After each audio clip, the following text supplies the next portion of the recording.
काही प्लॅन अचानक ठरतात आणि तेच सगळ्यात भारी असतात. काल रात्री आमचा असाच अचानक जेवायला जायचा प्लॅन झाला.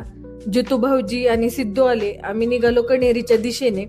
हे हॉटेल निसर्ग नावाप्रमाणेच इथलं वातावरण एकदम शांत आणि प्रसन्न आहे. शहराच्या गोगाट्यापासून दूर आणि अगदी मनाला शांतता देणारं ठिकाण आहे.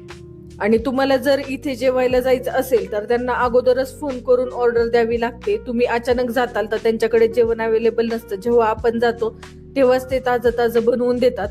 आम्ही मागवली होती गरमागरम मच्छी प्लेट आणि मटण थाळी. आणि विशेष म्हणजे इथली चव हॉटेल सारखी नाही तर अगदी घरच्या जेवणासारखी आहे. तो झणझणीत रस्सा, सुक्क मटण आणि सोबतीला सुवासिक इंद्रायणी तांदळाचा भात. आहा, तोंडाला पाणी सुटल्याशिवाय राहणार नाही. आणि आमच्यासोबत बप्पा सुद्धा होता, जो आमच्यापेक्षा मोठा खवय्ये आहे. सर्व्हिस एकदम फास्ट आहे, स्वच्छता तर एकदम भारी.